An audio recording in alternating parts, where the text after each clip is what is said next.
All right. Hi, everybody. David Fogel, CEO of the Symphonina Foundation, back with you for another Symphonina Foundation podcast and a momentous podcast, as I might note, because it is our 50th podcast today. It's amazing. We've done 49 of these here. Yes, Vivian Fang Liu is our guest today, and she is the 50th. And I've had a great time interviewing everybody and getting to know everybody, 49 plus other people. Sometimes we do it two at a time, but today is just Vivian in the spotlight. Vivian, how are you today? Hi, David. How are you? Thank you so much for having me. I'm so honored. We're honored, actually. And okay, so Vivian, as you may know, played piano on my Symphonina No. 4, which will be coming out on our album Ascension, Symphonina Rising, in July. And Budapest Scoring did the orchestral work for that with Peter Ilenyi conducting. Let me make sure I don't miss anybody before we get to Vivian here. So co-producers are me and Daniel Fisher, Gary Gray, Gabriel Mulder, Chris Prather. And Chris was instrumental also in doing all the score engraving for me for the orchestra parts. But Vivian was the most instrumental because she was actually playing the piano and shared some video yesterday, which was very well received. And we'll have a complete video of Symphonina No. 4 released this coming week in a premiere. And I can't wait to share it with you all. And Vivian, it's just such a pleasure to work with you. And you're so easy to work with too. It was great. Greatly appreciate all the attention to detail and the caring touch that you gave to the music. Thank you. I really loved your music, David. I think you are, a brilliant composer, Thank you. Appreciate and that. I'm very happy to play it. Every time when I play your piece, when I record it, I just feel like really, positivity, and also every time I feel different things. So you inspired me, That, to play like that. that's wonderful. Thank you. I want to mention you have a very strong background both in piano and music education. You have double master's degrees in both of those things from Columbia and New York University, if I remember correctly. What led you to Yes. to pick those universities and those topics? Did you get started in piano? I'm guessing very young, like most of us do. Yeah. What's your story? Yeah. I started when I was 5 because my mom, because I was a tomboy, I, like play with boys and when I was young and very outgoing. But then my mom didn't like it. And then she said, "Oh, you need to be more like a girl." And Uh-huh. and then also she said, if you learn piano, you will never be lonely because you will always have a friend. When you are sad, just go play piano and your friend is always be there because music is always there for you. And I never, I didn't understand it when I was young and I didn't like to practice when I was little, but now I get it and I feel very grateful, very grateful. Yeah, not too many of us do like to practice, but some do. Some do, and I really do Yeah. admire. I admire those people. I'm not one of those people, but I think once we get into practicing, sometimes it can be more fun than we anticipate it to be. But yes, Yes. it's something of a motivation killer. But then I think to some other people I know who really do get into practice and they'll practice 5, 8, or 10 hours a day. What was your practice like when you were growing up? When I just started, I did probably, like 1 hour a day, like every other student. And Mhm. then after I got into the conservatory middle school, and it's kind of like pre-college of a music conservatory, Mhm. and they only accepted like 20 students at that time. I was like 12 years old, and I started to practice 8 hours a day right before my audition. So I did it every day for a few months. And then I got into the program, and then right after I got in, so I actually learned to I actually enjoyed the practice. So I started to, you know, liking it. There is something to being very methodical and knowing, like, not just what to practice, but how to practice, as Eric Marienthal would say, right? Just what are you Hmm. trying? What are you Yeah. actually trying to achieve in the practice session, so you're not mindlessly practicing. So let's talk about that for a little bit. So you do have many students, and they've gone on to win numerous awards. What do you tell them to practice, and how do you instruct them on how to practice? I asked them why do they need to practice? Practice with your questions. Practice learning music is not just learning about the notes or just try to show off to your, friends. Learning piano is actually about problem solving. That's how I feel. When you practice first, analyze the whole thing. Play once. So that you will understand that, oh, this part I'm good at, that part I'm not good at. So you you learn to identify the problems, and then try to think, how do you solve the problems efficiently? Not, there's a rule that says that if you play one thing for 10,000 times and then you're going to be good at it. I'm not, like really, I don't really agree with that, because you can be very efficient and solve one problem without spending 10,000 hours there. So it's about problem solving, identify the problems, and then problem solving and how to be more efficient. And then you can achieve the result, and then learn to enjoy the music. Because learning music, again, is not about go to competitions and exams. It's really about enjoying it, I think. And you can actually get inspired so much when you play music. I think that, well, that's, I mean, totally agree, of course. I think the problem solving part is really insightful too, because if you can be a good problem solver at learning how to play music, you can probably be a good problem solver in a lot of other areas of life too, right? It kind of carries over to how do you view life in general. Yes. Yeah, that's what I told them actually. I said, okay, if you learn, if you learn that the problem solving skill from music and take it, applied it to other areas, and because it's going to be a habit. If it's your habit, and going to be you're going to be excellent in every field. Yeah, well, that's a good lesson for all of us. And Vivian, do you have any problems for it? No, I'm just kidding. We all have problems. It's okay. So, Yeah. I first was introduced to you by a children's music video that you released for Grammy consideration a couple of years ago, and didn't really realize, how strong a pianist you were from that video, of course, because it was children's music. But I think it's important to note you're also a very, very good singer. You've sung the national anthem multiple times at professional baseball games and basketball games. How did you get into singing? My parents love singing. We had a karaoke machine at home. So I started to sing with them, like, the Chinese traditional songs like Teresa Tan's songs when I was like really young. And I just love singing. I feel like it's so natural to me. And I never really take any lessons. I just love singing. Interesting. And so, yeah, when I was in college and at NYU, I was in classical music program, but we also have very strong jazz music program there. Hmm. And so, like one day, my friend asked me that, oh, can you play a gig at this wedding? And so I didn't have a band. I just knocked the door of the jazz students' room. I said, you want to play a gig? And then he's a saxophone player. And then he said, yeah, why not? We're all students. So I said, okay, then just, ask your friends. Let's practice today at 1 p.m. So, and then I'm the singer. So, because I love singing, I feel like, whoa, I can, play a gig, make money, and also I can sing with a live band for free. So I started to like sing a lot from college. Well, it's one thing to go do an improv at somebody's wedding to singing the national anthem in front of tens of thousands of people. So, how connect the dots for me there? How do you go from the wedding crasher sort of thing, not really crashing, but you know what I mean, to like, okay, I'm going to go perform at Yankee Stadium or whatever the Met Stadium is called these days? I went to some singing competitions, so I guess some people got to know me from the singing Ah, competition. okay, all right. Yeah. So then, they're like, oh, you want to sing? There's an opportunity to sing the national anthem at Mets. Do you have time? I said, yeah, of course. Hmm. Yeah. So that's how it started. Yeah. So it sounds like competitions then can be a multi beneficial thing to do for a student or for a professional.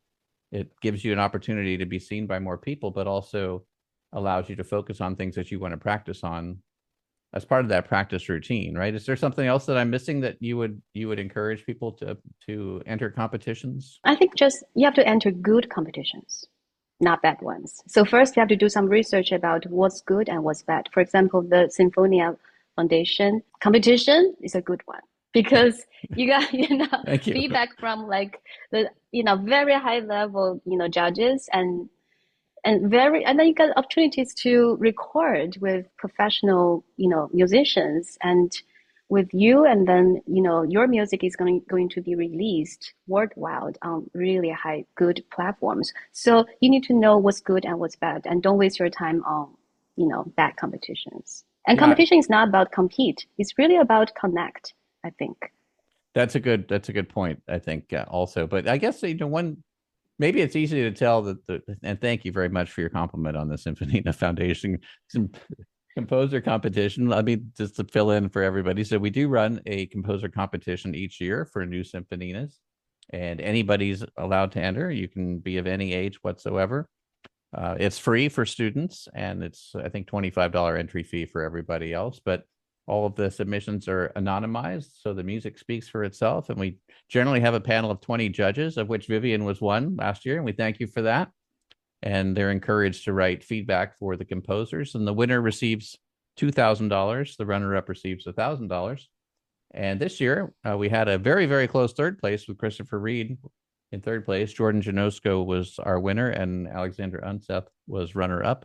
And with Chris coming in so close to third, we decided to give a $500 prize to Chris as well. And then we always endeavor to have all of those winning entries recorded live by orchestras, either by the Budapest Scoring Orchestra or by our own International Symphonina Orchestra, which comprises more than 30 or 40 people from around the world who record separately. And then I do all the audio engineering and mixing to make them sound like they were playing together. And then we released it on our annual album, which is coming up in July this time. So Vivian, thank you for that. I guess one of the things in trying to figure out whether a competition is a good competition or not is looking online to find out a little bit more about it, or to talk to some of the people who participated in it previously, if you can find them, right? What's some other ways of making a judgment about whether or not a competition is worth entering? And I think first you have to ask yourself why you want to do it. You want to do it just get a certificate, or you want to do it to connect, or you want to do it to learn. There are many different ways. And if you want to just, you only want the result, then go to some simple ones and you enter and then you get a certificate. There's many out there. Or if you just want to enter to connect, for example, the Grammy Sure. awards, it's hard to win, but you can, like make so many friends and colleagues that you can learn so much. So it depends on like what you want. And also, for students, I think they probably don't know enough. But then, yes, like you mentioned, you can ask, the previous participants how their feedback was, and or go to internet and then search their work. And I think maybe that's the best way to know. Otherwise, it's a little hard to know. Yeah, I think the connections part is so very important too. I have to say, my Facebook connections, of which I do a reasonably good job, I would say, of staying in touch with people. It's hard when you have thousands of Facebook friends, but my Facebook friends probably went from 500 to over 2,000 in the last 2.5 years. And it's really all connecting with musicians from all over the Hmm. world, whether that's through things that, as you mentioned, through Grammy contacts or through Symphonina Foundation contacts or otherwise.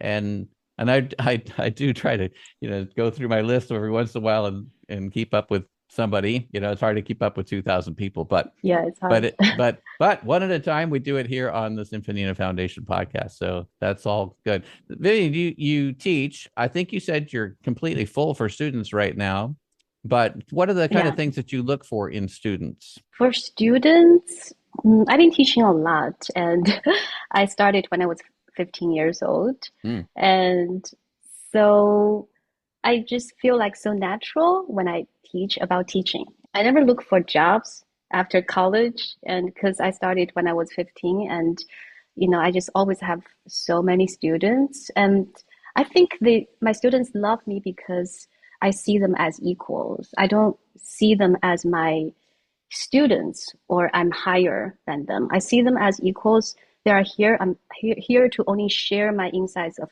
and also my experience. I'm not here to tell you what to do. You choose what to do. You choose to listen to me, or you choose not to. That's okay with me. But you have to know that if you're here, want to learn something, or we can actually experience something together. If you want to, be creative, I can do that too. And I need to keep reminding myself to be open-minded, because it's very easy to get stuck in your past experience that was successful. That okay, that was successful, then I'm gonna just teach my new students everything the same. No, but I think I have to keep evolving, and the students also need to do that. And learning music, again, I feel like It's about learning about life. It's real. I really want to use music as a powerful media or medium to guide and inspire them to do well in other areas. So yeah, that's how I teach. Whatever you're doing must be working very, very well. Of course, we can give at least part of the credit to the students themselves. As you said, they're free to follow you or to try something else. And I suppose when they try something else, it's up to the teacher to be open to listening to what the student's own experience is, right? Yes, I totally think so. And also it's okay for a teacher to not know the answer. That's for me too. I feel like I'm learning a lot with my students too. For example, my students they love to listen to all kinds of music. So I actually learn a lot of new music from them. And Mm. so I think we can learn from each other. Well, That's how I feel. And yeah. let me ask a little bit of a touchy question for a second here. So you can choose to answer or not. That's quite all right. But I think there's a general feeling when we go to, especially people who are a little older, doing podcasts about today's music, that quote unquote today's music is not as good as music from previous years. On the rock and roll side, people tend to point to the 1980s, and we can go back to the classics, of course. What is it that you feel about today's music? Either do you like it? Do you find it to be, let's say, educationally valuable, or do you have some other opinion that you might want to share with us? I constantly think about that question because first, I think when we talk about today's music, do you know today's music? Many people they don't know enough to make a comment, but then they just say, "Oh, I Yeah. think today's music is all trash," because only because they listened like maybe to a few of them, and then they Hmm. make the judgment. Which, you are a researcher, you know that you have to have enough data to have to do your research and have the finding, right? You cannot just judge on a few of them. So I feel like today's music depends on how you what's your definition of that. So it could be just pop music or rap, but today's music, the new music, includes everything. We're still making classical music today, Indeed, and we we're are. still making Yes, we all are. other music today. So it's all today's music. And so I also try to keep myself current with current music and try to give myself as a homework that I listen to the charts. It doesn't mean they're all good, but I listen to the charts very often, so I know that what's happening, and then I can like it or I don't need to like it. I just need to listen to them. But from what I know, I feel like today's music, including all my friends, they're making today's music. Many of them are very good. I think humans are, evolving. Technology is evolving. Sometimes we're not used to something doesn't mean they're bad. They're always good and bad. So I feel like there's still actually very good amount of music is actually good.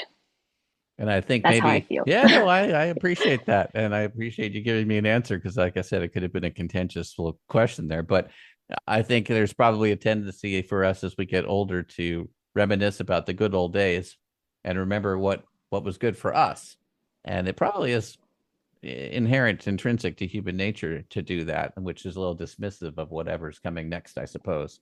But I suppose there's no greater nostalgia for the good old days than there is in classical music generally, because what's performed at most of the symphonies worldwide is the greatest hits of the past 300 years or whatever it is, right?